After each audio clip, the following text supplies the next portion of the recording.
السلام علیکم ورحمۃ اللہ وبرکاتہ۔ الحمد للہ نحمده ونستعینه ونستغفره ونعوذ باللہ من شرور انفسنا ومن سیئات اعمالنا، من يهده الله فلا مضل له ومن يضلل فلا هادي له، وأشهد أن لا إله إلا الله وحده لا شريك له، وأشهد أن محمدا عبده ورسوله۔ يا أيها الذين آمنوا اتقوا الله حق تقاته ولا تموتن إلا وأنتم مسلمون۔ يا أيها الناس اتقوا ربكم الذي خلقكم من نفس واحدة وخلق منها زوجها وبث منهما رجالا كثيرا ونساء، واتقوا الله الذي تساءلون به والأرحام إن الله كان عليكم رقيبا۔ يا أيها الذين آمنوا اتقوا الله وقولوا قولا سديدا يصلح لكم أعمالكم ويغفر لكم ذنوبكم، ومن يطع الله ورسوله فقد فاز فوزا عظيما۔ أما بعد فإن خير الحديث كتاب الله، وخير الهدي هدي محمد صلى الله عليه وسلم، وشر الأمور محدثاتها، وكل محدثة بدعة، وكل بدعة ضلالة، وكل ضلالة في النار۔ اعوذ باللہ من الشیطان الرجیم، بسم اللہ الرحمن الرحیم۔ وَلِكُلِّ أُمَّةٍ جَعَلْنَا مَنسَكًا لِيَذْكُرُوا اسْمَ اللَّهِ عَلَى مَا رَزَقَهُم مِّن بَهِيمَةِ الْأَنْعَامِ۔ معزز علماء کرام، محترم بزرگوں، نوجوان بھائیوں، پردہ نشین ماں اور بہنوں، قربانی کی فضیلت اور اہمیت کے تعلق سے سیر حاصل گفتگو آپ نے سماعت فرمائی۔ ہم بات کریں گے مسائل پر، 40 مسائل۔ 40 کی گنتی میں نے جان بوجھ کے نہیں چنی ہے، اور نہ اس کا یہ مقصد ہے کہ 40 کی گنتی کوئی خاص گنتی ہے، وہ ایک اتفاق ہے۔ جو مسائل میں نے نوٹ کیے تھے ان کی گنتی 40 ہوگی، لہذا آپ 40 کے چکر میں نہ پڑیں، آپ مسائل پر غور کریں۔ سب سے پہلے یہ جو ایام چل رہے ہیں، ذی الحجہ کا چاند شروع ہو گیا تب سے لے کر 10 ذی الحجہ تک، جس کو عشرہ ذی الحجہ کہا جاتا ہے۔ ذی الحجہ کے 10 دن، ان کا کیا مقام ہے؟ آپ نے ابھی وہ مشہور حدیث اللہ کے پیارے نبی جناب محمد رسول اللہ صلی اللہ علیہ وسلم کی سماعت فرمائی، جو بخاری شریف کے اندر بھی ہے اور دیگر کتابوں میں بھی ہے۔ ما من ایام العمل الصالح فیہن احب الی اللہ من ہذہ الایام۔ اللہ کے نبی فرماتے ہیں کہ ان 10 دنوں کے اندر جو نیک عمل کیا جائے، اس سے زیادہ اللہ تبارک و تعالیٰ کو کوئی نیک عمل پسند ہے۔ ان 10 دنوں کی نماز، ان 10 دنوں کا روزہ، ان 10 دنوں کی تلاوت، ما من ایام العمل الصالح فیہن احب الی اللہ، اللہ تبارک و تعالیٰ کو اس سے زیادہ محبوب کوئی عمل نہیں۔ صحابہ کرام نے پوچھا ولل جہاد فی سبیل اللہ، اے اللہ کے رسول، کیا اللہ کی راہ میں جہاد بھی نہیں؟ آپ نے فرمایا ولل جہاد فی سبیل اللہ، اللہ کی راہ میں جہاد بھی نہیں۔ اس سے بھی بڑی اہمیت ہے اس 10 دن کی نہیں۔ ہم لوگ تو بینیا باغ کے چکر میں ہی 10 دن کاٹ دیتے ہیں، جانور لا رہے ہیں، کھلا رہے ہیں، پلا رہے، بس سمجھ رہے ہوگی ساری نیکی۔ اللہ کے بندو، جیسے رمضان کی ہم قدر کرتے ہیں، جیسے رمضان کے آخری عشرے کی قدر کرتے ہیں، ویسے ان 10 دنوں کی قدر کرو۔ اللہ نے قسم کھائی ہے ان 10 دنوں کی، والفجر ولیال عشر، قسم ہے فجر کی اور قسم ہے 10 راتوں کی۔ علامہ ابن کثیر رحمۃ اللہ علیہ نے کہا ہے کہ صحیح تفسیر یہی ہے کہ یہاں 10 راتوں سے مراد ذی الحجہ کی 10 راتیں۔ دوسرا مسئلہ، جو آدمی قربانی کرنے کا ارادہ کرے اس کو یہ حکم دیا گیا ہے کہ وہ اپنے بال اور ناخن نہ کاٹے۔ مسلم شریف کی روایت حضرت ام سلمہ رضی اللہ تعالیٰ عنہ کہتی ہیں اذا رأيتم هلال ذي الحجة وأراد أحدكم أن يضحي فليمسك عن شعره وأظفاره۔ کہتے ہیں کہ اللہ کے پیارے نبی نے فرمایا جب تم ذی الحجہ کا چاند دیکھ لو اور تم میں سے کوئی آدمی قربانی کرنے کا ارادہ کرے تو اپنے بال اور ناخن کاٹنے سے باز آ جائے، بال اور ناخن نہ کاٹے۔ بال میں تمام بال آ گئے اور ناخن بھی آپ کو نہیں کاٹنا ہے۔ یہ حکم کس کے لیے ہے؟ جو قربانی کرے۔ اچھا، اب مان لیجئے قربانی تو کرنے والا گھر کا گارجین کر رہا ہے، لیکن کر رہا ہے سب کی طرف سے، تو کیا سب کو بال اور ناخن نہیں کاٹنا ہے؟ ضروری جو ہے وہ اس آدمی کے لیے ہے جو قربانی کرے۔ جتنے لوگوں کی طرف سے کی جا رہی ہے سب کے لیے ضروری نہیں، جو ضروری ہے جو واجب ہے وہ اس آدمی کو جس کو قربانی کرنا ہے، چاہے وہ پورے پریوار کی طرف سے کرے۔ اچھا، اگر کسی آدمی کو قربانی کی طاقت نہیں ہے، کیا وہ آدمی بھی اپنے بال اور ناخن نہ کاٹے؟ نہ کاٹے۔ ابو داؤد کتاب الضحایا کی روایت ہے، حضرت عبداللہ بن عمرو بن عاص رضی اللہ تعالیٰ عنہ کہتے ہیں کہ اللہ کے نبی نے فرمایا امرت بیوم الاضحیٰ عیدا جعلہ اللہ عز وجل لہذہ الامہ۔ اللہ تبارک و تعالیٰ نے مجھے حکم دیا ہے کہ عید الاضحیٰ کے دن میں عید مناؤں، تہوار مناؤں۔ ایک صحابی کھڑے ہو گئے، کہا اے اللہ کے نبی افرأیت ان لم اجد الا منیحۃ انثی، اے اللہ کے نبی اگر میرے پاس ادھار مانگی ہوئی کوئی بکری ہے یا ادھار مانگی ہوئی کوئی اونٹنی ہے، کوئی مادہ جانور ہے اور ادھار کا ہے، میرا نہیں ہے، کوئی دوسرے سے لیا ہے، افاضحی بہا، آپ کہہ رہے ہیں کہ بقرعید کا تہوار منانا ضروری ہے تو اس کی قربانی کر دوں؟ اللہ کے نبی نے فرمایا اللہ نہیں، تمہاری تھوڑی ہے، دوسرے کی کیسے قربانی کر دو گے؟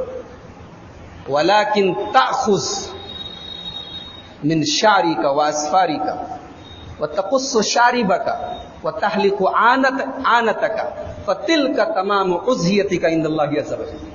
اللہ کے نبی نے فرمایا کہ تم عید کے دن اپنے بال کاٹ لو، اپنے ناخن تراش لو، اپنی مونچھیں کتر لو، اپنے زیر ناف بال صاف کر لو، تمہاری قربانی پوری ہو جائے گی۔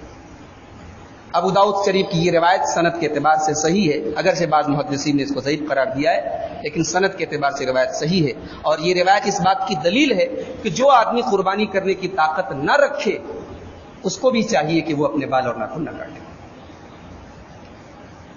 مسئلہ نمبر 4، عرفہ کا روزہ۔ عرفہ کے روزے کی کیا فضیلت ہے؟ اللہ کے نبی فرماتے ہیں، مسلم شریف کی روایت ہے، صیام یوم عرفہ احتسب علی اللہ ان یکفر السنۃ التي قبلہ والسنۃ التي بعدہ۔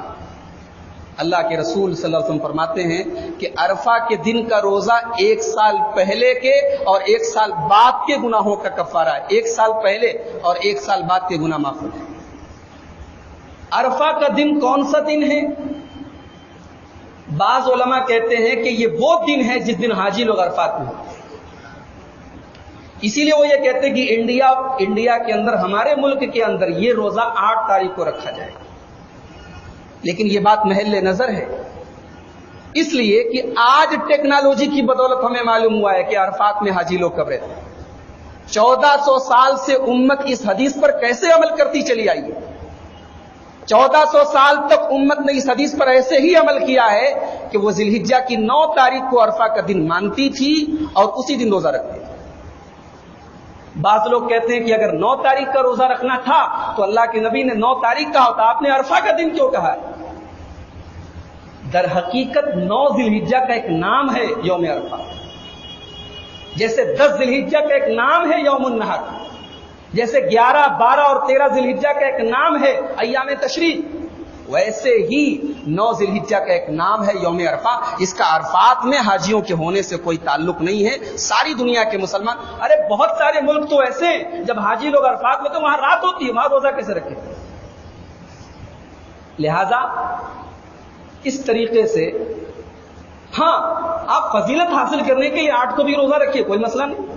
ابھی آپ نے استاذ محترم کی تقریر سنی، ہمارے اساتذہ کے بارے میں آپ نے سنا جامعہ سلفیہ کے، کہ 1 تاریخ سے لے کر 9 تاریخ تک لگاتار پورا روزہ رہتے تھے۔ بہت اچھی بات یاد رہی ہے، لیکن کوئی 8 کو یہ سوچ کے رہے کہ 8 کو ہی عرفہ کا روزہ ہے، تو یہ بات بہرحال محل نظر ہے۔ مسئلہ نمبر 5، قربانی کا مقصد کیا ہے؟ قربانی کیوں کی جاتی ہے؟ اس بات کو کلیئر کر لینا ضروری ہے، اس لیے کہ بہت سارے ہمارے بھائیوں کے دماغ میں یہ سوال پیدا ہوتا ہے کہ بھئی پوری امت کا کروڑوں روپیہ خرچ ہو رہا ہے، بہار میں سیلاب آیا ہوا ہے، کیوں نہ وہاں مدد کی جائے، قربانی نہ کی جائے؟ کتنے بچے غریب ہیں، پڑھ نہیں پا رہے، ان کی پڑھائی پہ پیسہ خرچ، کائے کو قربانی کر رہے ہیں؟ کتنی عورتیں بیوہ ہیں، ان کے گھر میں پیسے کی ضرورت، ان کی مدد کر دی جائے، قربانی کیوں کی جائے؟ دیکھیے ہر چیز کا اپنا ایک محل ہے، اپنی ایک جگہ ہے۔ قربانی کی اپنی ایک جگہ ہے، غریب کی مدد کرنے کی اپنی ایک جگہ ہے۔ ہم قربانی میں کٹوتی کر کے کیوں غریب کی مدد کریں؟ قربانی کو کیوں ختم کریں؟ قربانی کا مقصد کیا ہے اس کو سمجھیے۔ قربانی کا سب سے پہلا مقصد یہ ہے کہ قربانی ہمیں اللہ سے قریب کرتی ہے۔ اِنَّا أَعْطَيْنَاكَ الْكَوْثَرَ فَصَلِّ لِرَبِّكَ وَانْحَرْ، اے نبی اپنے رب کے لیے نماز پڑھو اور اپنے رب کے لیے قربانی کرو۔ تو قربانی رب سے قریب کرتی ہے۔ قُلْ إِنَّ صَلَاتِي وَنُسُكِي وَمَحْيَايَ وَمَمَاتِي لِلَّهِ رَبِّ الْعَالَمِينَ، اے نبی آپ کہہ دیجئے میری نماز، میری قربانی، میرا جینا، میرا مرنا سب اللہ ہے۔ تو قربانی کا پہلا مقصد یہ اللہ سے قریب کرتے ہیں۔ دوسرا مقصد یہ ہمارے جد امجد سیدنا ابراہیم علیہ السلام کی سنت کی یادگار ہے۔ جب ہمارے جد امجد حضرت ابراہیم علیہ السلام اپنے لخت جگر اسماعیل کی گردن پر چھری چلا رہے تھے، اس وقت اللہ کی طرف سے آواز آئی، وَنَادَيْنَاهُ أَن يَا إِبْرَاهِيمُ قَدْ صَدَّقْتَ الرُّؤْيَا إِنَّا كَذَلِكَ نَجْزِي الْمُحْسِنِينَ إِنَّ هَٰذَا لَهُوَ الْبَلَاءُ الْمُبِينُ وَفَدَيْنَاهُ بِذِبْحٍ عَظِيمٍ وَتَرَكْنَا عَلَيْهِ فِي الْآخِرِينَ۔ اللہ نے کہا ابراہیم بس رک جاؤ، تم نے اپنا خواب پورا کر دکھایا، اللہ کا امتحان میں تم کھڑے اترے، اور ہم نیک لوگوں کو ایسے ہی بدلہ دیتے ہیں۔ اے ابراہیم یہ بہت بڑا امتحان تھا، وَفَدَيْنَاهُ بِذِبْحٍ عَظِيمٍ، اور اس قربانی کے بدلے ہم تمہیں ایک عظیم ذبیحہ عطا فرماتے ہیں، وَتَرَكْنَا عَلَيْهِ فِي الْآخِرِينَ، اور بعد والوں میں تمہاری سنت کو باقی رکھتے ہیں۔ وہ دن ہے اور آج کا دن ہے، ابراہیم علیہ السلام کی وہ سنت آج بھی برقرار ہے۔ قربانی کا چوتھا مقصد، بہت سارے غریب ہیں، مسکین ہیں، بیچاروں کے گھر میں کبھی سوچ نہیں سکتے کہ ان کے گھر میں بھی بکرا کا گوشت بنے۔ کتنے ایسے کہ گوشت کے لیے ترستے، کھانے کے لیے ترستے۔ اس تہوار کی بدولت، اس اسلامی شعار کی بدولت ان غریبوں کے گھر میں بچے خوش ہو جاتے ہیں، ان کے دل باغ باغ ہو جاتے ہیں، ان کے گھروں میں گوشت بن جاتا ہے، وہ چیزیں بن جاتی ہیں جو سال بھر ترستے ہیں۔ یہ عظیم مقصد ہے قربانی کا۔ اور قربانی کا ایک اور مقصد ہے کہ یہ جو جانور ہیں، گائے ہے، بیل ہے، اونٹ ہے، اونٹنی ہے، بکرا ہے، بکری ہے، بھیڑ ہے، بھیڑی ہے، اللہ نے یہ جانور کیوں بنائے ہیں؟ یہ ہمارے لیے بنائے۔ ان جانوروں کو اللہ تعالیٰ نے ہمارے کنٹرول میں بنایا ہے کہ ہم ان کی قربانی کر دیتے ہیں، تو ہم قربانی کر کے اللہ کی اس نعمت کا شکر ادا کرتے ہیں۔ یہ جانور ہماری خوراک بنا کر اللہ تبارک و تعالیٰ نے پیدا کی۔ اور قربانی کا ایک مقصد یہ بھی ہے کہ سال بھر گھر میں گوشت بنتا ہے، لیکن ایک لمٹ ہوتی ہے۔ ایک دن ایسا بھی ہونا چاہیے کہ لمٹ نہ ہو، کھاؤ کتنا کھاؤ، ایک دن ایسا بھی ہونا چاہیے کہ اہل و عیال پر کشادگی کی جائے، فراخ دلی کی جائے، وسعت کی جائے کہ کھاؤ، آج تمہارے کھانے کا دن ہے، گوشت کی کمی نہیں ہے۔ پانی ڈال ڈال کے سالن بڑھایا جا رہا تھا، سوکھا گوشت بن رہا ہے، کھاؤ جناب علی، آج کھانے کا دن ہے۔ یہ ہے قربانی کے عظیم مقاصد۔ قربانی کا حکم کیا ہے؟ مسئلہ نمبر 6، قربانی سنت ہے، فرض ہے، کیا ہے یہ؟ آئیے ایک حدیث دیکھتے ہیں۔ امام مسلم رحمۃ اللہ علیہ اس حدیث کو لائے ہیں۔ حضرت برا ابن عازب کہتے ہیں کہ میرے ماموں حضرت ابو بردہ ابن نیار رضی اللہ تعالیٰ عنہ نے قربانی کر لی قبل الصلاۃ، بقرعید کی نماز کے پہلے کر لی۔ ان کو کچھ جلدی تھی، جیسے عیدگاہ میں کچھ لوگوں کو جلدی ہوتی، امام صاحب کا خطبہ چل رہا ہے، ابھی پورا خطبہ باقی ہے، دعا باقی، ان کو جلدی مچی، اٹھے جا رہے، بھاگے جا رہے۔ ارے اللہ کے بندو، سال میں یہ اکلوتا موقع ہوتا ہے، ہزاروں کا مجمع بیٹھا ہے، امام کی دعا پہ آمین کہی جا رہی، اس دعا کو حاصل کرنے کے لیے اللہ کے نبی نے کہا کہ ناپاکی کے عالم میں، حالت حیض میں بھی عورتوں کو لے جاؤ، یہ دعا نہ چھوٹے۔ اور ہم اتنے بڑے بد نصیب ہیں، ہم کو کلیجی کھانے کی اتنی جلدی مچی، بھاگے جا رہے۔ حضرت ابو بردہ ابن نیار رضی اللہ تعالیٰ عنہ نے عید کی نماز کے پہلے قربانی کر لی۔ اللہ کے نبی نے فرمایا تل کا شاۃ لحم، یہ گوشت کی بکری ہے۔ کیا مطلب؟ قربانی نہیں ہوئی تمہاری؟ اچھا، وہاں قربانی عیدگاہ میں ہی شروع ہو جاتی، تو اللہ کے نبی نے فرمایا کہ تل کا شاۃ لحم، یہ گوشت کی بکری ہے، یہ قربانی کی بکری نہیں ہے، قربانی نہیں ہوئی تمہاری۔ حضرت ابو بردہ نے کہا، اے اللہ کے رسول، ان عندی جزعۃ من المعز، اے اللہ کے نبی، میرے پاس 1 سال کا بکری کا بچہ ہے، 1 سال کا ہے، یعنی ابھی دتا نہیں ہے۔ شریعت نے قربانی کے جانور کے لیے دتا ہونا شرط بتایا، کہا 1 سال کا ہو گیا، جزا ہے۔ اے اللہ کے نبی، کیا میں اس کی قربانی کر دوں؟ اب یہ تو کر چکا میں، اور آپ کہہ رہے ہیں کہ اس کی قربانی تو نہیں ہوئی، میرے پاس ایک دوسرا بچہ ہے 1 سال کا، میں اس کی کر دوں؟ آپ نے فرمایا ضحی بہا، کر دو۔ آپ نے فرمایا کر دو، ولا تصلح لغیرک، لیکن یاد رکھو یہ تمہارے لیے اسپیشل ہے یہ مسئلہ، اب کسی اور کے لیے یہ حکم نہیں ہے کہ وہ 1 سال کے بکرے کی قربانی کرتے۔ اس کے بعد اللہ کے نبی نے ایک اصول بتایا، من ضحى قبل الصلاة فإنما ذبح لنفسه، جو بقرعید کی نماز کے پہلے قربانی کرے اس نے اپنے لیے ذبح کیا، اس نے اللہ کے لیے ذبح نہیں کیا، اس کو قربانی کا ثواب، اس کو ذبح تو کیا، اس نے گوشت تو مل گیا، قربانی نہیں ہوئی۔ ومن ذبح بعد الصلاة، اور جس نے بقرعید کی نماز کے بعد قربانی کی، فقد تم نسکہ، تو اس کی قربانی پوری ہو گئی، واصاب سنت المسلمین، اور اس نے مسلمانوں کی سنت کو پورا کیا۔ یہاں اللہ کے نبی نے قربانی کو سنت قرار دیا ہے، اس سے معلوم ہوا کہ قربانی سنت ہے۔ لیکن کیسی سنت ہے؟ کرو تو بھی کوئی حرج کی بات نہیں، نہ کرو تو بھی کوئی حرج کی بات نہیں، نہیں، یہ ایسی سنت ہے کہ طاقت اگر ہے آپ کے پاس قربانی کرنے کی اور آپ بچا رہے ہیں تو آپ کی پکڑ ہوگی۔ اللہ کے پیارے نبی فرماتے ہیں، ابن ماجہ کی روایت ہے، من کان له ساعۃ ولم یضحی فلا یقربن مصلانا، جس کو طاقت ہے اور وہ قربانی نہ کرے وہ ہماری عیدگاہ کے قریب نہ آئے۔ نماز پڑھ رہے ہو بقرعید کی اور قربانی کی طاقت ہے، قربانی نہیں کر رہے ہو، اللہ کے نبی نے وارننگ دی، قریب نہ آئے ہماری عیدگاہ۔ اس حدیث کو علامہ البانی نے حسن قرار دیا۔ یہ حدیث بتا رہی کہ قربانی سنت مؤکدہ ہے، ایسی سنت ہے جس کی بہت سخت تاکید تھی۔ مسئلہ نمبر 7، پیسہ نہیں آدمی کے پاس، قرضہ لے کے قربانی کر سکتا ہے؟ شوق ہے قربانی کرنے کا، جذبہ ہے، کیا کرے وہ؟ علامہ ابن تیمیہ رحمۃ اللہ علیہ فرماتے ان کان لہ وفاء فاستدان ما یزحی، اگر آگے چل کے قرضہ ادا کرنے کی طاقت ہے تو ٹھیک ہے، قرضہ لے کے قربانی کرو، کوئی حرج نہیں، بہتر ہے، کر سکتے ہو۔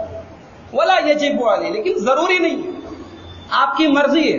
اگر آپ کو یہ لگتا ہے کہ آپ قرض لے کے قربانی کریں گے اور کچھ دنوں کے بعد آپ قرض ادا کر دیں گے، ایسا نہ ہو کہ قرضہ لے کے قربانی کر دو پھر بیچارہ وہ چپل اتنا گھستا رہے، دوڑتا رہے تمہارے یہاں اور آپ قربانی کرتے رہے، ایسا نہ ہو۔ آپ کو طاقت ہو، آپ کو معلوم ہو کہ ہم مہینے میں، 2 مہینے میں، 3 مہینے میں دے دیں گے، تو کوئی حرج نہیں. علامہ ابن تیمیہ رحمۃ اللہ کہہ رہے ہیں, ان کے فتاوی میں یہ عبارت موجود ہے, کہتے قربانی کر لے ولا یجب بولے, ضروری نہیں. مسئلہ نمبر 8, جس کو قربانی کرنا ہے اگر وہ بال کاٹ لے تو قربانی ہوگی کہ نہیں ہوگی؟ بال کاٹ لے, ناخن کاٹ لے. علامہ ابن عثیمین رحمۃ اللہ علیہ کہتے ہیں کہ اگر انسان ایسا کر لے, اپنا بال کاٹ لے, ناخن کاٹ لے جان بوجھ کر, فإنه لا يمنع من الأضحية, تو قربانی سے نہیں روکا جائے گا, قربانی تو کرے گا, لکنه يكون عاصيا لرسول اللہ صلی اللہ علیہ وسلم, لیکن اس نے اللہ کے رسول کی نافرمانی کی ہے جان بوجھ کے, یہ کام, اس کا گناہ تو ہوگا. قربانی تو ہو جائے گی, لیکن جان بوجھ کے اس نے اللہ کے رسول کی مخالفت کی ہے, اس کا بھگتان اس کو بھگتنا پڑے گا. مسئلہ نمبر 9, قربانی کے جانور کو موٹا تازہ کرنے کا کیا حکم ہے؟ ایک حدیث ہے, یہ مسند فردوس ایک حدیث کی کتاب, اس کے اندر یہ حدیث ہے. حدیث کے الفاظ ہیں, استفرحوا ضحایاکم, اپنی قربانی کے جانور کو موٹا تازہ کرو, فإنها متاعکم علی الصراط, اس لیے کہ پل صراط پہ سواری کا کام کریں گے. لیکن یہ حدیث سخت ضعیف ہے. اس حدیث کو بنیاد بنا کے اگر ہم لوگ جانور لا کے جو ہے 10 دن پہلے 20 دن پہلے کو موٹا تازہ کرنے کی پل صراط پہ سواری کریں گے تو یہ حدیث صحیح نہیں ہے. لیکن ہاں, قربانی کا جانور موٹا تازہ کرنا چاہیے, اور خریدتے ٹائم بھی تھوڑا تگڑا جانور لینا چاہیے. کیوں؟ اس لیے کہ قربانی اللہ تبارک و تعالیٰ کا شعار ہے, اور اللہ نے قرآن میں فرمایا وَمَن يُعَظِّمْ شَعَائِرَ اللَّهِ فَإِنَّهَا مِن تَقْوَى الْقُلُوبِ, اللہ تبارک و تعالیٰ کی اس نشانی کو اگر ہم بڑا کرتے ہیں, اس کو اونچا کرتے ہیں, تو یہ دل کے تقوی کی نشانی. تو جہاں تک ممکن ہو موٹے تازے جانور کی قربانی کریں. مسئلہ نمبر 10, کون کون سے جانوروں کی قربانی جائز نہیں ہے؟ حضرت عبید ابن فیروز کہتے ہیں, یہ تابعی ہیں, یہ کہتے ہیں کہ میں نے صحابی رسول حضرت برا ابن عازب سے پوچھا کہ ما لا یجوز فی الاضاحی, کون سے جانوروں کی قربانی جائز نہیں ہے؟ تو حضرت برا کہتے ہیں کہ اللہ کے رسول صلی اللہ علیہ وسلم ہمارے بیچ میں کھڑے ہوئے اور آپ نے انگلی سے اشارہ کیا, اربع لا تجوز فی الاضاحی, اللہ کے نبی نے اشارہ کیا اپنی انگلی سے ایسے کہ 4 جانوروں کی قربانی جائز نہیں ہے. اچھا, صحابی کا ادب دیکھو, صحابی حدیث بیان کر رہے ہیں تو جیسے نبی نے اشارہ کیا ویسے خود بھی اشارہ کر, لیکن اشارہ کر کے کہہ رہے ہیں وَأَصَابِعِ أَقْصَرُ مِنْ أَصَابِعِ, دیکھو میں اشارہ تو کر رہا ہوں لیکن اللہ کے نبی کی انگلی اور بڑی بڑی تھی, میری انگلی چھوٹی چھوٹی, میری انگلی اتنی بڑی بڑی نہیں ہے, اللہ کے رسول کی انگلی اور بڑی بڑی تھی. اللہ کے رسول نے کیا احتیاط کرتے تھے صحابہ, کتنی میموری تھی ان کی کہ نبی نے جو بات کہی ہے جیسے اشارہ کیا ہے ایسا ہی اشارہ بھی بیان کیا.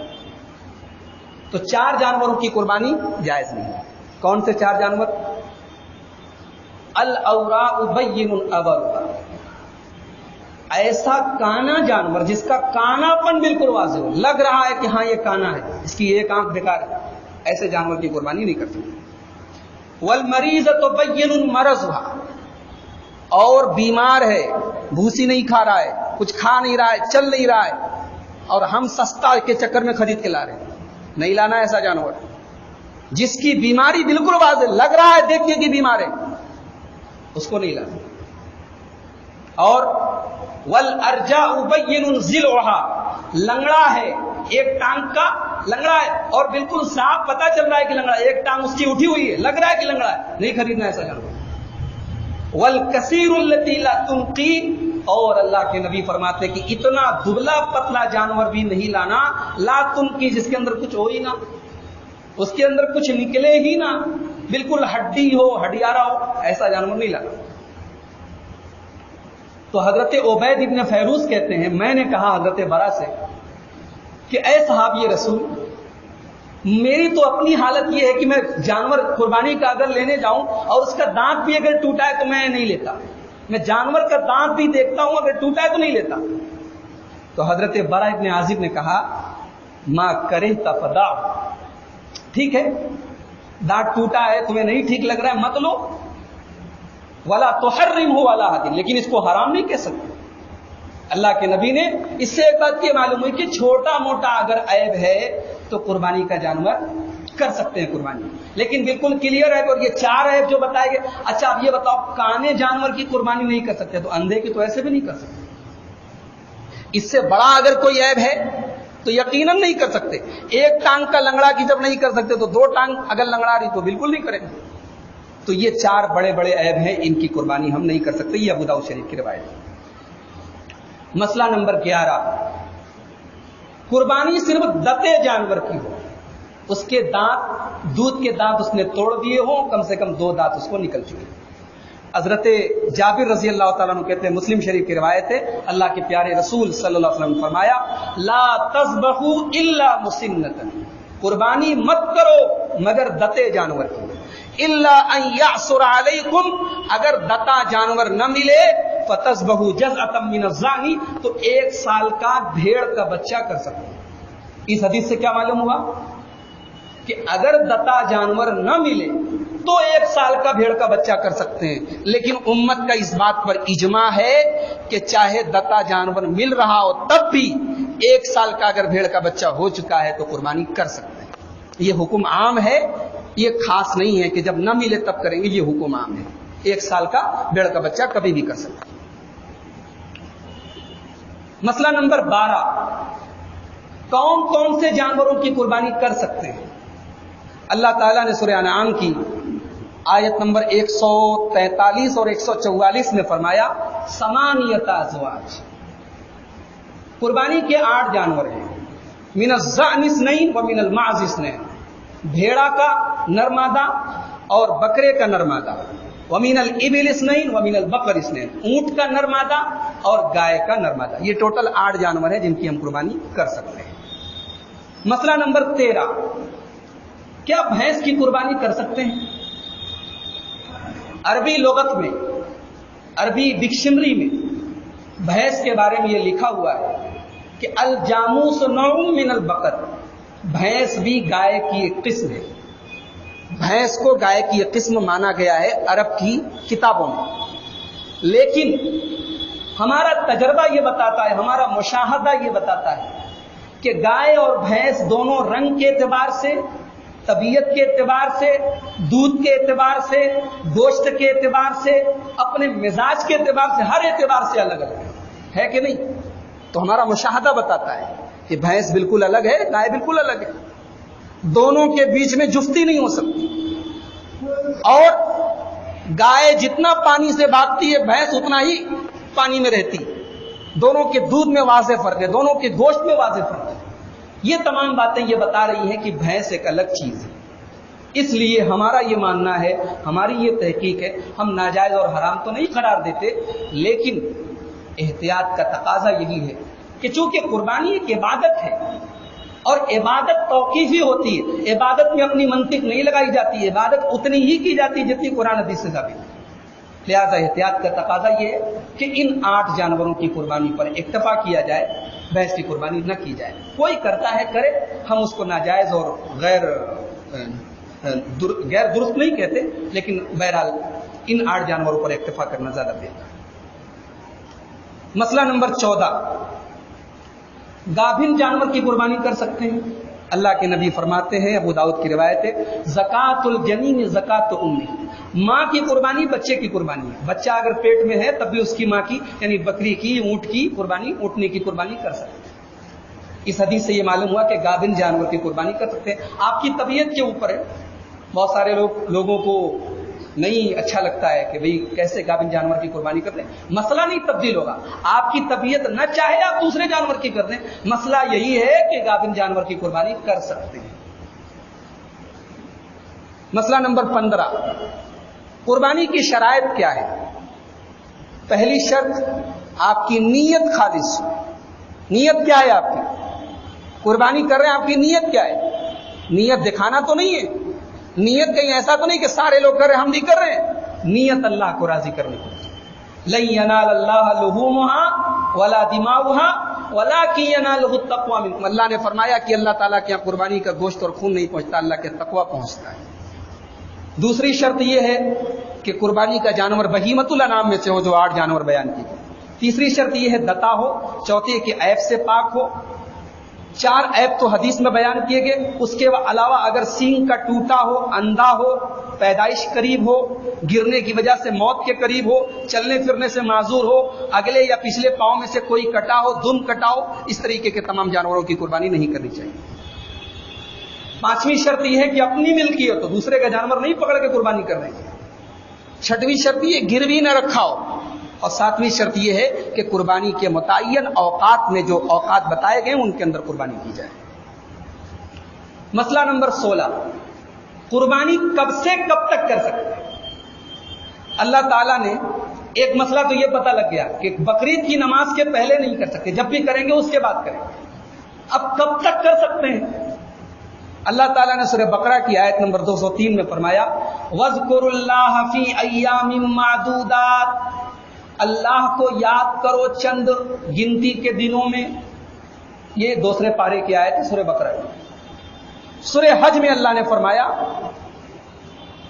وَيَذْكُرُوا اسْمَ اللَّهِ فِي أَيَّامٍ مَّعْلُومَاتٍ عَلَىٰ مَا رَزَقَهُم مِّن بَهِيمَةِ الْأَنْعَامِ. اللہ تعالیٰ نے چند مقررہ دنوں میں حکم دیا ہے کہ اپنے جانوروں پر اللہ کا نام لو. سورہ بقرہ میں گنتی کے دن کہا گیا, سورہ حج میں مقررہ دن کہا گیا. امت کا اتفاق ہے اس بات پر کہ مقررہ دنوں سے اور گنتی کے دنوں سے مراد قربانی کا دن اور ایام تشریق. ایام تشریق کس کو بولتے ہیں؟ ایک صاحب کہنے لگے کہ آپ لوگ 13 تاریخ تک قربانی کرتے ہیں. میں نے کہا بالکل کرتے ہیں. تو کہا کیوں کرتے ہیں؟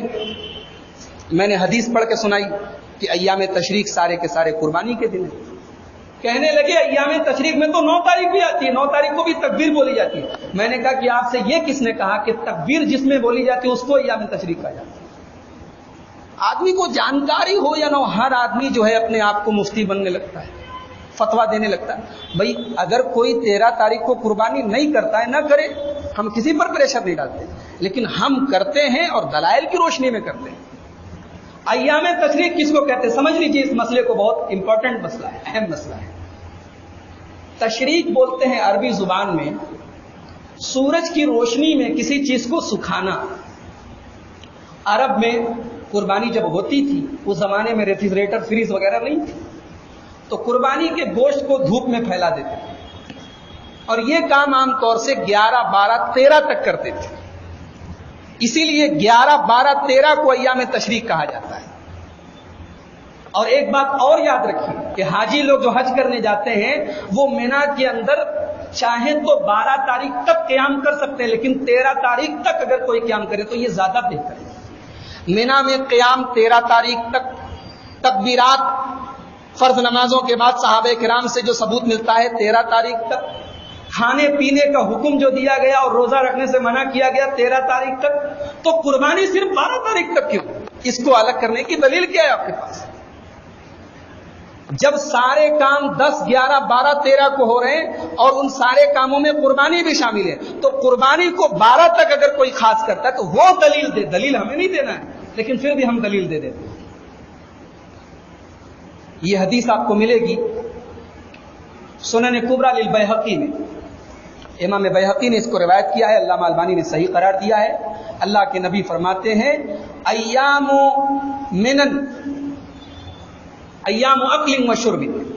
مینا کے جو ایام ہیں یہ کھانے اور پینے کے دن ہیں, اور آگے آپ نے فرمایا ایام ذبح, قربانی کے دن. یہ بالکل صحیح روایت ہے.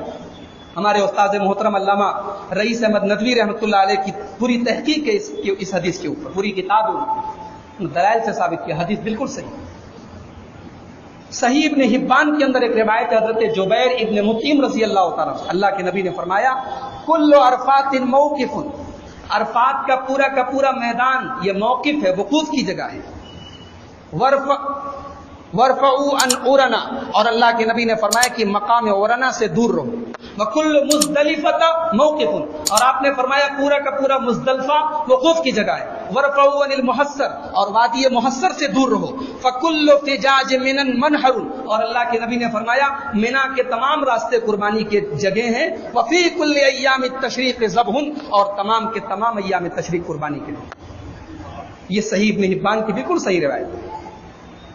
کچھ لوگ بولتے ہیں کہ یہ گوشت کھانے کے لیے 13 تاریخ کو قربانی کرتے ہیں۔ میں بتا دوں کہ صحابہ کرام میں حضرت عبداللہ ابن عباس رضی اللہ تعالیٰ عنہ، حضرت علی ابن ابی طالب رضی اللہ تعالیٰ عنہ، حضرت جبیر ابن مطعم رضی اللہ تعالیٰ عنہ، اور حضرت عبداللہ ابن عمر رضی جلیل القدر صحابہ ہیں۔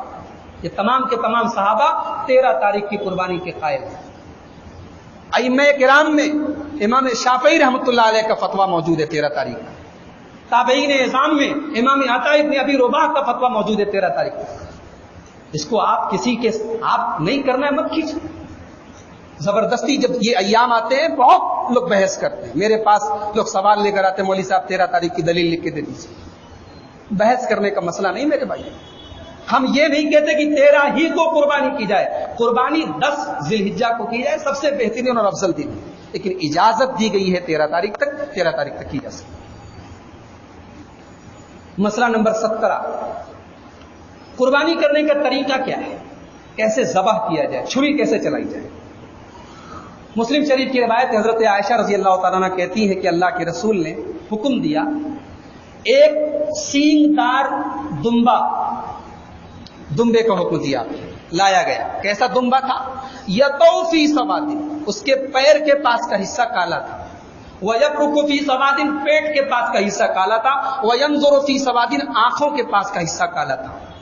فَأُتِيَ بِهِ لِيُضَحِّيَ بِهِ، جانور لایا گیا قربانی کرنے کے لیے۔ اللہ کے نبی نے حضرت عائشہ سے کہا ہلم بالمدیہ، عائشہ چھری لاؤ۔ دیکھ رہے پورا پریوار بزی ہے، قربانی اسی کو بولتے ہیں۔ مرد قربانی کرے، عورتیں چھری تیز کر رہی ہیں، عورتیں چھری لا رہی ہیں، یہ اللہ کے نبی کی سنت ہے۔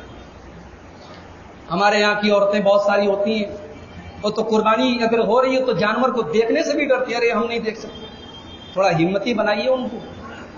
حضرت عائشہ چھری تیز کر کے لا رہی ہیں۔ پھر اللہ کے نبی نے فرمایا اشحذیھا بحجر، اے عائشہ اس چھری کو پتھر پہ رگڑ کے تیز کرو۔ ففعلت، حضرت عائشہ نے تیز کیا۔ ثم اخذها، اللہ کے نبی نے چھری لی، واخذ الکبش، دمبے کو پکڑا، فعجہ، دمبے کو لٹایا، ثم ذبحہ، پھر قربانی کی۔ اور قربانی کرنے کے ٹائم آپ نے دعا پڑھی بسم اللہ اللہم تقبل من محمد وآل محمد وعن امت محمد۔ اللہ کے نبی نے دعا کی ہے اللہ اس قربانی کو محمد کی طرف سے اور میری آل کی طرف سے اور میری امت کی طرف سے قبول۔ یہ مسلم شریف کی روایت ہے۔ بخاری کی روایت میں حضرت انس کہتے ہیں ضحى النبی صلی اللہ علیہ وسلم بکبشین املحین، اللہ کے نبی نے 2 چتکبرے دمبوں کی قربانی کی۔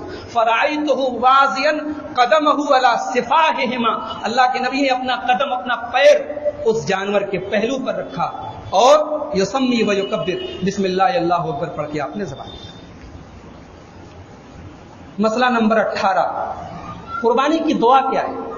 ایک دعا تو چھوٹی سی دعا ہے جو آپ نے ابھی سنی، وہ مسلم شریف کے اندر ہے۔ اللہ کے نبی نے دعا کی بسم اللہ اللہم تقبل من محمد وآل محمد۔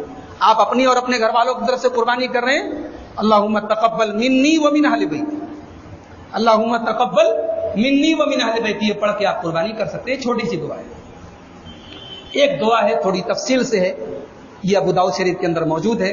حضرت جابر رضی اللہ تعالیٰ عنہ کہتے ہیں کہ اللہ کے نبی نے قربانی کے دن 2 چتکبرے اور سینگ دار دمبے کی قربانی کی، موجعین، اور وہ دونوں جانور خصی کیے ہوئے جانور تھے۔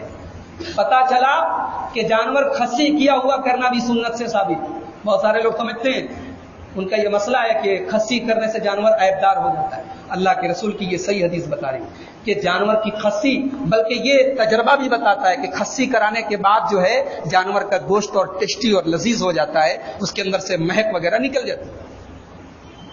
فلما وجہہما، جب اللہ کے نبی نے جانور کا چہرہ قبلہ کی طرف کیا تو آپ نے یہ دعا پڑھی، انی وجہت وجہی للذی فطر السماوات والارض علی ملت ابراہیم حنیفا وما انا من المشرکین ان صلاتی ونسکی ومحیای ومماتی للہ رب العالمین لا شریک لہ وبذلک امرت وانا من المسلمین اللہم منک ولک وعن محمد وامتہ بسم اللہ واللہ اکبر، یہ کہہ کر اللہ کے رسول نے قربانی کی۔ یہ دعا بھی آپ پڑھ سکتے ہیں، یہ ابو داؤد شریف کی صحیح روایت ہے۔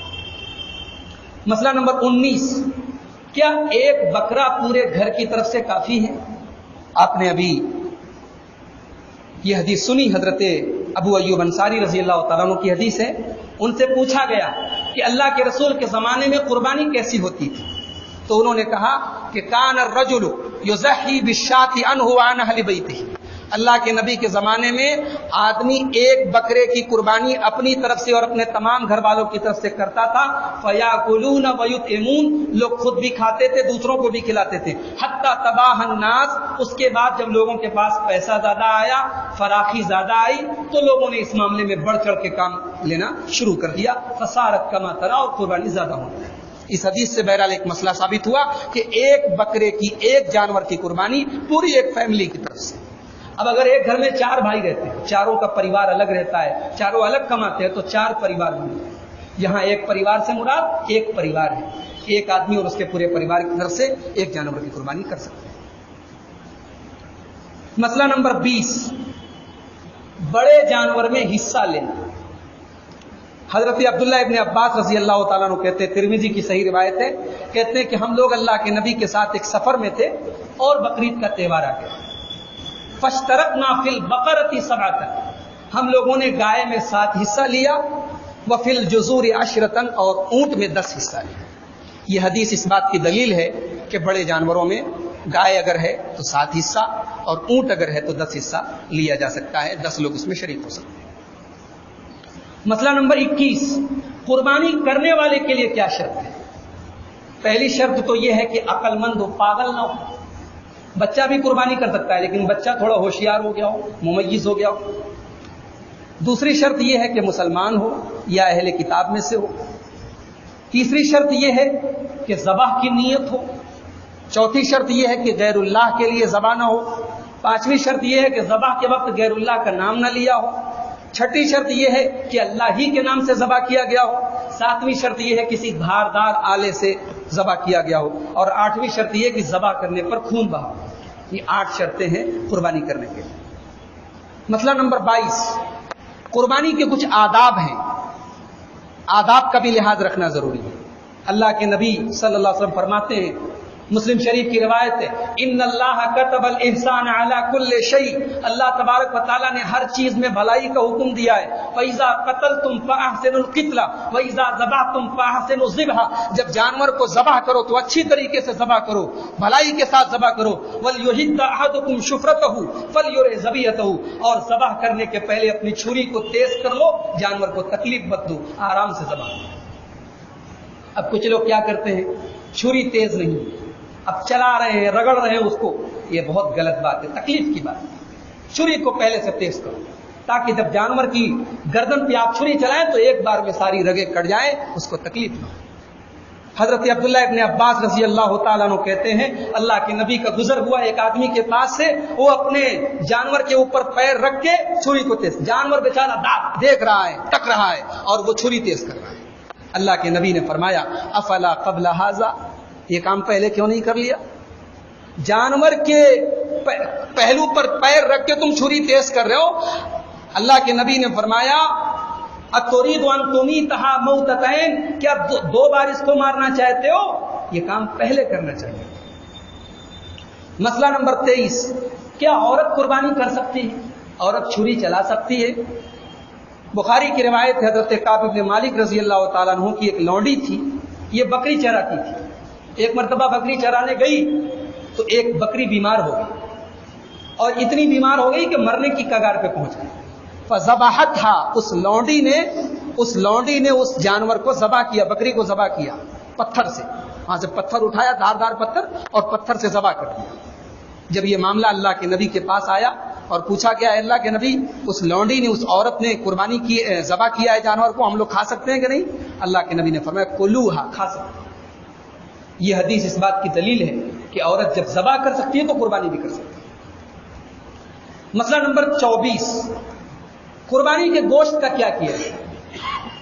بعض لوگ کہتے ہیں کہ قربانی کے گوشت کا 3 حصہ کر دیا جائے. ایک حصہ کھایا جائے, ایک حصہ رشتہ داروں کو دیا جائے اور ایک حصہ غریبوں میں بانٹا جائے. دیکھیے یہ 3 حصہ کرنا تو ضروری نہیں ہے, لیکن بہرحال خود بھی کھانا چاہیے, رشتہ داروں کو بھی کھلانا چاہیے اور غریبوں کو بھی بانٹنا چاہیے. اللہ تعالیٰ نے قرآن میں فرمایا فَكُلُوا مِنْهَا وَأَطْعِمُوا الْبَائِسَ الْفَقِيرَ, قربانی کا گوشت خود بھی کھاؤ اور غریب اور محتاج کو بھی کھلاؤ. اور اللہ کے نبی کی حدیث ہے کُلُوا وَادَّخِرُوا وَتَصَدَّقُوا, قربانی کا گوشت کھاؤ, صدقہ کرو اور جٹا لو, ذخیرہ کر لو. تو قربانی کا گوشت رکھ بھی سکتے ہیں 1 مہینے تک, جب تک آپ رکھ سکتے ہیں, کھا بھی سکتے ہیں, دوسروں کو بانٹ بھی سکتے ہیں. مسئلہ نمبر 21, کیا قربانی کا گوشت غیر مسلم کو دے سکتے ہیں؟ دے سکتے ہیں. ایسی کوئی دلیل موجود نہیں ہے کہ قربانی کا گوشت صرف مسلمان کو دیا جائے, غیر مسلم کو نہ دیا جائے. اللہ تعالیٰ نے قرآن میں فرمایا لا ينهاكم الله عن الذين لم يقاتلوكم في الدين ولم يخرجوكم من دياركم ان تبروهم, جو غیر مسلم اچھے ہیں, تمہارے ساتھ ظلم نہیں کرتے, زیادتی نہیں کرتے, اچھے ہیں, ان کے ساتھ بھلائی کرنے میں کوئی حرج کی بات نہیں. لیکن اگر کوئی غیر مسلم ایسا ہے, آپ کو پتا ہے کہ ہم گوشت دیں گے تو شراب کے ساتھ پیے گا, شراب بھی پیے گا ساتھ میں, ایسے غیر مسلم کو گوشت نہیں دینا چاہیے. مسئلہ نمبر 26, قربانی کے چمڑے کا کیا کیا جائے؟ اللہ کے نبی نے منع کیا ہے کہ قربانی کے چمڑے کو بیچا نہ جائے, یعنی آپ نہ بیچیں, آپ بیچ کے فائدہ نہ اٹھائیں, آپ مدرسے میں دے دیں, کسی غریب کو دے دیں, وہ بیچ کے فائدہ اٹھا لے. اللہ کے نبی نے فرمایا من باع جلد اضحیتہ فلا اضحیۃ لہ, اپنی قربانی کے چمڑے کو جس نے بیچ دیا اس کی قربانی نہیں ہوگی. مسئلہ نمبر 27, کیا قربانی کا گوشت کسائی کو بطور اجرت دے سکتے ہیں؟ حضرت علی رضی اللہ تعالیٰ عنہ کہتے ہیں, بخاری کی روایت ہے, امرنی النبی صلی اللہ علیہ وسلم ان اقوم علی البدن ولا اعطی علیہا شیئا فی جزارتہا, اللہ کے نبی نے مجھے حکم دیا کہ میں آپ کی قربانی کروں اور اس میں سے کوئی چیز بھی میں کسائی کو اجرت کے طور پر نہ دوں. کسائی کو آپ گوشت دے سکتے ہیں لیکن اجرت کے طور پہ آپ نہیں دیں گے. مسئلہ نمبر 28, کیا میت کی طرف سے, مرے ہوئے انسان کی طرف سے قربانی کر سکتے ہیں؟ علامہ ابن عثیمین نے لکھا ہے کہ مرے ہوئے انسان کی طرف سے قربانی کرنے کا 3 طریقہ ہے. 3 طرح سے قربانی ہوتی ہے میت کی طرف سے. پہلا طریقہ یہ ہے کہ ہم زندے کی طرف سے قربانی کر رہے ہیں, اس میں مردوں کو شامل کر رہے ہیں. ہم اپنی اور اپنے گھر والوں کی طرف سے قربانی کر رہے ہیں. ہمارے دادا کا انتقال ہو گیا, ہم ان کو بھی اپنی قربانی میں شامل کر رہے ہیں. ہمارے نانا کا انتقال ہو گیا, ہم ان کو بھی اپنی قربانی, ایسا کر سکتے ہیں, کوئی حرج کی بات نہیں. دوسری صورت یہ ہے, مرنے والے نے وصیت کی تھی کہ میری طرف سے بھی قربانی کرنا, اس کی وصیت کو نافذ کرنے کے لیے بھی قربانی کر سکتے ہیں. تیسری شکل یہ ہے کہ الگ سے جانور لائیں, دادا کے نام پہ, ابا کے نام پہ, نانا کے نام پہ, کہ یہ ان کی طرف سے قربانی. بہت سارے لوگ تو اللہ کے نبی کے نام سے بھی قربانی کرتے ہیں. یہ طریقہ غلط ہے, سنت سے اس کا کوئی ثبوت نہیں ملتا ہے. اللہ کے نبی کے بہت سارے رشتہ دار آپ کے سامنے فوت کر گئے, انتقال کر گئے. آپ کے چچا حضرت حمزہ شہید ہوئے, آپ کی بیوی حضرت خدیجہ کا انتقال ہوا, آپ کے بیٹے ابراہیم کا انتقال ہوا. آپ نے کبھی کسی کی طرف سے الگ سے قربانی نہیں کی. لہٰذا الگ سے جانور لا کے میت کی طرف سے قربانی کرنا یہ مناسب نہیں ہے. مسئلہ نمبر 29, کچھ بدعات ہیں قربانی کے تعلق سے, کچھ بدعات ہیں ہم بیان کر دیتے ہیں. جانور کی نمائش کرنا, جانور کی نمائش کرنا, سب کو دکھانا میں نے 1 لاکھ کا بکرا لیا, میں نے 1 لاکھ کا دمبا لیا, یہ سب واہیات بات ہے. یہ سب قربانی کے مقصد کے خلاف چیز. قربانی کرنے کے ٹائم اس کی پیٹھ کو بار بار چھونا, قربانی کرنے سے پہلے اس کو نہلانا, قربانی کرنے سے پہلے اس کو کچھ کھلانا. اگر بھوکا ہے تو کھلائیے, لیکن یہ مسئلہ سمجھنا کہ قربانی کے پہلے کچھ کھلانا ضروری ہے, غلط ہے. اللہ کے نبی کی طرف سے قربانی کرنا, کسی قبر یا مزار کا طواف کرانا, قربانی کی جگہ کو سجانا سنوارنا, میت کی طرف سے پہلے سال خاص طور سے قربانی کرنا, بقرعید کے ایک دن پہلے والی جو رات ہوتی ہے اس رات اس کے سر سے لے کے دم تک پورا اس کو چھونا، اس کا خون گھر کے دروازے پر لگانا، اس کا خون چھوٹے بچوں کے یہ سب جو میں بتا رہا ہوں ہوتا ہے، بہت سارے لوگ کرتے ہیں سب، یہ سب واہیات چیزیں ہیں، بدعات ہیں، خرافات ہیں، ان سب چیزوں سے ہمیں اور آپ کو بچنا ہے۔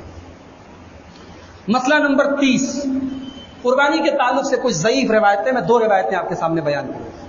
پہلی روایت ترمذی کی ہے، اللہ کے نبی کی طرف یہ حدیث منسوب ہے، اللہ کے نبی صلی اللہ علیہ وسلم نے فرمایا ما عمل آدمی من عمل یوم النحر احب الی اللہ من احراق الدم، بقرعید کے دن اللہ تعالیٰ کو خون بہنے سے زیادہ، خون بہانے سے زیادہ کوئی عمل محبوب نہیں ہے۔ وَإِنَّهَا لَتَأْتِي يَوْمَ الْقِيَامَةِ بِقُرُونِهَا وَأَشْعَارِهَا وَأَظْلَافِهَا، اور قربانی کا جانور قیامت کے دن اپنے کھر کے ساتھ، اپنے بال کے ساتھ، اپنے ناخن کے ساتھ آئے گا۔ وَأَنَّ الدَّمَ لَيَقَعُ مِنَ اللَّهِ بِمَكَانٍ قَبْلَ أَن يَقَعَ مِنَ الْأَرْضِ، اور قربانی کا جانور زمین پر گرنے سے پہلے اللہ تعالیٰ کے یہاں قبول ہو جاتا ہے۔ فَطِيبُوا بِهَا نَفْسًا، لہذا دل کی گہرائیوں کے ساتھ، دل کے اخلاص کے ساتھ قربانی کرو۔ یہ حدیث ضعیف ہے، صحیح نہیں ہے۔ ایک اور حدیث ہے ابن ماجہ کی، صحابہ نے پوچھا قربانی کیا ہے؟ اللہ کے نبی نے فرمایا تمہارے باپ ابراہیم کی سنت ہے۔ صحابہ نے پوچھا ہمیں کیا ملے گا؟ آپ نے فرمایا ہر بال کے بدلے 1 نیکی ملے گی۔ صحابہ نے پوچھا روئے پر کیا ملے گا؟ آپ نے فرمایا اگر روئے دار جانو لکل شعرۃ من الصوف، اگر روئے والا جیسے بھیڑا وغیرہ ہے تو اس کے بھی ہر بال پر 1 نیکی ملے گی۔ یہ حدیث بھی سخت ضعیف ہے، یہ حدیث بھی صحیح نہیں ہے۔ مسئلہ نمبر 31 جو آدمی حج کرنے گیا کیا وہ بھی قربانی کرے گا؟ دیکھیے حاجی کے اوپر قربانی نہیں ہے، حج کرنے جو لوگ جاتے ہیں وہ جو قربانی کرتے ہیں وہ الگ قربانی، وہ حج کا ایک رکن ہے، وہ حج کا ایک حصہ ہے، اس کو ہدی بولتے ہیں۔ اور یہاں ہم لوگ جو قربانی کرتے ہیں یہ الگ ہے۔ اگر کوئی آدمی حج کرنے جا رہا ہے تو اس کو چاہیے کہ گھر والوں کو اتنا پیسہ دے کر جائے کہ گھر والے بقرعید پر قربانی کریں، لیکن اس کی طرف سے الگ سے قربانی کرنے کی ضرورت نہیں ہے۔ وہ حج کرنے گیا ہے، وہاں پر وہ جو حج کرے گا حج کے ایک حصے کے طور پر وہ حدی کا جانور پیش کرے گا۔ مسئلہ نمبر 32، کیا قربانی کے گوشت کو اسٹور کیا جا سکتا ہے؟ بخاری اور مسلم کی روایت ہے، ایک مرتبہ اللہ کے نبی کے زمانے میں قحط پڑ گیا اور کھانے پینے کی بڑی دقت تھی، تو اس سال اللہ کے نبی نے صحابہ کو حکم دیا کہ قربانی جو آدمی کرے تو 3 دن کے بعد گوشت بچنا نہیں چاہیے، قربانی کے 3 دن کے بعد۔ اس حدیث سے بھی بہت سارے لوگوں نے یہ دلیل پکڑی ہے کہ 13 تاریخ کی قربانی درست نہیں ہے۔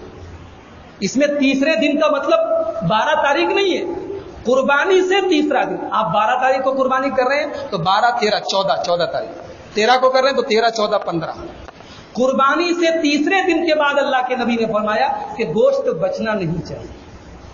اگلا سال جب آیا تو صحابہ نے کہا کہ اللہ کے نبی ہم ویسا ہی کریں جیسے پچھلے سال کیا تھا؟ آپ نے فرمایا نہیں، کلو وَأَطْعِمُوا وَادَّخِرُوا، کھاؤ پیو اور اسٹور کرو، فَإِنَّ ذَلِكَ الْعَامَ كَانَ فِي النَّاسِ جُهْدٌ فَأَرَدتُّ أَن تُعِينُوا فِيهَا، پچھلے سال تھوڑا قحط سالی تھی، لوگوں میں کھانے پینے کی تکلیف تھی، تو میں نے یہ سوچ کر تم کو یہ حکم دیا تھا کہ گوشت آپس میں بانٹ دو، ایک دوسرے کی مدد ہو جائے، اس مقصد کے تحت میں نے حکم دیا۔ مسئلہ نمبر 33، کیا اگر کوئی آدمی ناخن اور بال کاٹ لے تو اس کی قربانی قبول نہیں ہوگی؟ علامہ ابن عثیمین کہتے ہیں کہ نہیں، ایسا مسئلہ نہیں ہے۔ اگر کوئی آدمی جان بوجھ کر ایسا کرتا ہے تو اس نے اللہ کے نبی کے حکم کی مخالفت کی ہے، اس کو توبہ کرنی چاہیے، اس کی قربانی قبول ہوگی انشاءاللہ۔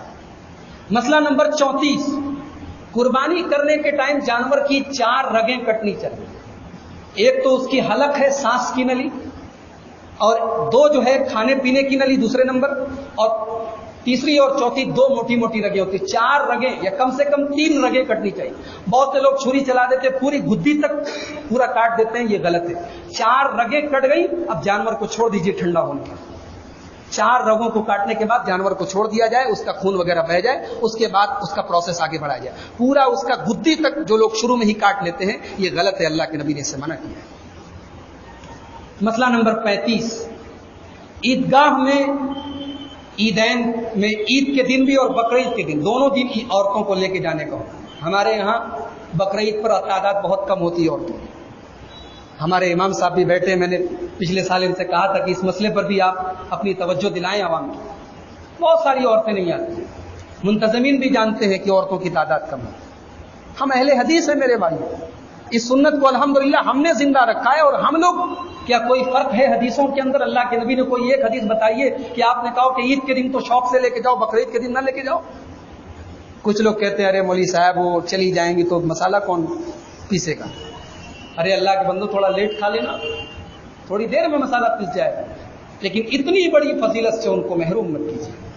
حضرت ام عطیہ کہتی ہیں اللہ کے نبی نے حکم دیا کہ حیض والی عورتیں، بالغ عورتیں، نابالغ عورتیں، شادی شدہ عورتیں، تمام عورتوں کو لے کے جاؤ. فیشہدن جماعت المسلمین ودعوتہم، وہ مسلمانوں کی جماعت میں ان کی دعا میں شامل ہو. ویعتزل الحیض عن مصلاہن، اور جو عورتیں ایام میں ہیں وہ مصلے سے دور رہیں گی لیکن دعا میں شریک رہیں گی. ایک عورت کھڑی ہوگی، کہنے لگی ہے اللہ کے رسول اہدانا لیس لہا جلباب، اگر کسی عورت کے پاس نقاب نہ ہو، جلباب نہ ہو، اوڑھنے کے لیے چادر نہ ہو تو وہ عورت کیسے جائے گی؟ اللہ کے نبی نے فرمایا لِتُلْبِسَهَا أُخْتُهَا مِنْ جِلْبَابِهَا، اپنی پڑوسن سے، اپنی بہن سے، اپنی سہیلی سے چادر لے لے، لیکن چادر اوڑھ کے پردے کے حدود میں رہ کے جائے، لیکن جائے. یہ بخاری کی روایت ہے میرے پیارے بھائی. مسئلہ نمبر 36، بقرعید کے دن بغیر کچھ کھائے پیے عیدگاہ جانا چاہیے. حضرت بریدہ رضی اللہ تعالیٰ عنہ کہتے ہیں، ترمذی کی روایت ہے، کان النبی صلی اللہ علیہ وسلم لا یخرج یوم الفطر حتی یطعم ولا یطعم یوم الاضحی حتی یصلی. اللہ کے نبی عید کے دن بغیر کچھ کھائے نہیں نکلتے تھے اور بقرعید کے دن بغیر کھائے نکلتے تھے. لیکن ایک مسئلہ یاد رکھیے، یہ روزہ نہیں ہے. بہت سارے لوگ اس کو روزہ سمجھتے ہیں. ابھی آج میرے پاس ایک صاحب کا فون آیا کہ کیا اس پر ایک روزے کا ثواب ملے گا؟ نہ تو یہ روزہ ہے نہ یہ روزے کا ثواب اس پر ملے گا. یہ اللہ کے رسول کی ایک سنت ہے اور ہمیں اس سنت کو زندہ رکھنا چاہیے. ہاں کوئی شوگر کا پیشنٹ ہے، زیادہ دیر تک بھوکا نہیں رہ سکتا، کچھ کھا لے پی لے. کسی کو بہت تیز بھوک لگی ہے، کچھ کھا لے پی لے، کوئی منع ہی نہیں ہے. سنت ہے، مستحب ہے، افضل ہے، بہتر ہے. یہ روزہ نہیں ہے کہ جب سورج غروب ہو جائے گا تبھی کچھ کھائیں گے، جب قربانی ہو جائے گی تبھی کچھ کھائیں گے. یہ اللہ کے رسول کی ایک سنت ہے، بہرحال اس کے اوپر عمل کرنا چاہیے. مسئلہ نمبر 37، عید کا دن ہو یا بقرعید کا دن ہو، کوشش یہ کریں کہ راستہ بدل کے آئیں اور جائیں. حضرت ابو ہریرہ کہتے ہیں کان النبی صلی اللہ علیہ وسلم اذا خرج یوم العید فی الطریق رجع فی غیرہ، اللہ کے نبی الگ راستے سے جاتے تھے، الگ راستے سے آتے تھے. ہم لوگ تو ماشاءاللہ عیدگاہ میں جاتے ہیں سواری سے تو جاتے ہیں، جلالی پورہ سے آتے ہیں، نکھی گھاٹ سے. ہم لوگ تو ایسے ہی سنت پر عمل کر لیتے ہیں ماشاءاللہ. تو بہرحال پیدل چلنے والے بھی کوشش کریں کہ وہ راستہ بدل کے جائیں تاکہ سنت پر عمل ہو جائے. مسئلہ نمبر 38، کیا رات میں بھی قربانی کر سکتے ہیں؟ ایک حدیث ہے جو طبرانی کے اندر ہے عبداللہ ابن عباس رضی اللہ تعالیٰ عنہ کی کہ اللہ کے نبی نے رات کو قربانی کرنے سے منع کیا ہے، لیکن یہ حدیث ضعیف ہے. اس میں ایک راوی ہے سلیمان بن سلمہ الخبائری، یہ ضعیف راوی ہیں. لہذا جب کوئی دلیل موجود نہیں ہے تو رات میں بھی قربانی کا اصل ٹائم تو دن ہے، کسی وجہ سے آدمی نہیں کر پایا تو رات میں بھی کر سکتا ہے. ایسا کوئی مسئلہ نہیں کہ رات میں قربانی کرے گا تو قربانی نہیں ہوگی. مسئلہ نمبر 39، عید کا دن اور بقرعید کا دن، یہ دونوں ہمارا تہوار ہے. یہی دو تہوار ہیں. یہ خوشی کے دن ہے، تفریح کے دن ہے، آزادی کے دن ہے. لیکن آزادی کا یہ مطلب نہیں ہے کہ اسلام سے آزادی کے دن ہے. عید کا دن آتا ہے، دیکھیے رمضان میں جو لوگ شب قدر کی رات میں تہجد پڑھتے وہ بھی عید کے دن ظہر اور عصر میں نظر نہیں آتے. اتنے آزاد مت ہو، خوشی منائیے، لیکن خوشی کا یہ مطلب نہیں کہ ہم دین سے آزاد ہو جائیں، اسلام سے آزاد. اللہ تعالیٰ نے قرآن میں فرمایا وَمِنَ النَّاسِ مَن يَشْتَرِي لَهْوَ الْحَدِيثِ لِيُضِلَّ عَن سَبِيلِ اللَّهِ بِغَيْرِ. کچھ لوگ ایسے بھی ہیں جو لغو چیزوں کو خرید کے لاتے ہیں. عید کے دن کوئی فلم لگتی ہے، ہمارا مسلمان سب سے آگے ٹکٹ کی لائن میں سب سے آگے کھڑا ہوتا ہے. کوئی فلم ہوتی ہے، اسے سپر ہٹ کرانے میں اس کا سب سے بڑا رول ہوتا ہے. یہ کتنے شرم کی بات ہے میرے بھائی. لہذا عید اور بقرعید کے دن تفریح کیجیے، گھومیے پھریے، لیکن حرام کاموں سے پرہیز کیجیے، حرام جگہوں پہ جانے سے پرہیز کیجیے، حرام چیزیں کھانے اور پینے سے پرہیز کیجیے. مسئلہ نمبر 40، بقرعید کے دن اور ایام تشریق. بقرعید کا دن یعنی 10 ذی الحجہ اور ایام تشریق یعنی 11، 12، 13، ٹوٹل کتنے ہو گئے؟ 4 دن. یہ 4 دن روزہ رکھنا حرام ہے. کتنا بڑا بھی اللہ کا ولی ہے، اگر یہ 4 دن روزہ رکھے گا اللہ تعالیٰ کے اس کو ثواب نہیں ملے گا، پٹائی ہوگی اس سے.